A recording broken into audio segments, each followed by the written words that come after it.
this story, Rusty talks about his friends and neighbors sitting on the chair, holding a pen, and gazing through the wide open window. He recalls all those memories, which brings a broad smile to his face. Back when Rusty was in a little flat in Dehra, his struggle on becoming a writer started. He says, if you wanted company, you went out into the night. If you want a meal, you walked down the street to the nearest restaurant. If you wanted to kill time, you sat in a cinema.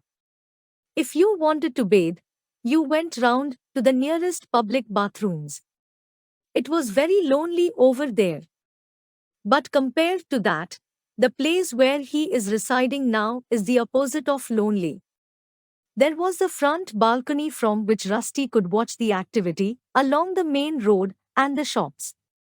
Rusty could also look into the heart of a large peepal tree, which provides shelter to various birds, squirrels, and other small creatures. In All You Need Is Paper, Rusty also talks about his neighbor. Rusty says that the most colorful neighbor was Mrs. Singh, an attractive woman in her 30s who smoked hookah.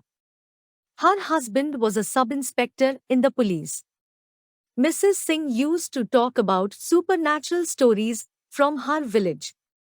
Mrs. Singh was the second wife of her husband, Sumit. Mrs. Singh taught Rusty several mantras, which he used to recite whenever he felt threatened by ghosts or malignant spirits. Rusty recalls that none of his friends were in Dehra at this point. Sitaram had moved to Shimla, Ranbir moved to Bombay.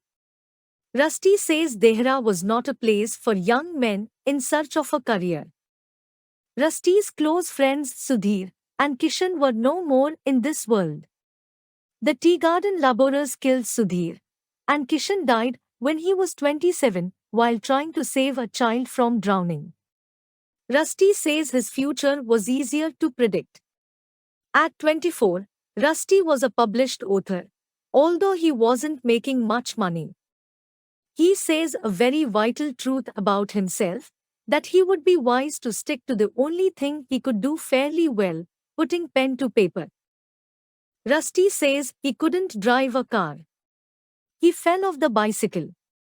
He couldn't repair an electrical fault. His efforts to buy vegetables in Mandi were the cause of great merriment. But on the other hand, he could type, draft job applications for all and sundry, help lovesick students write passionate letters to girls. Rusty shares his first and last foray into the world of commerce. He once opened a vegetable shop with his hard-earned 200 rupees, stocking up with cauliflowers, carrots, and other cold-weather vegetables. He placed his shop outside BBG's shop in the commission of 10%. But soon, Rusty realized homemakers do not like breaking the habit of a lifetime, and they continued shopping for their vegetables in the mandi. By the end of the third day, vegetables were looking sorry for themselves. The third evening Rusty gave all vegetables to his friend in Dilaram Bazar. And hence his brief venture into the grocery business was at an end.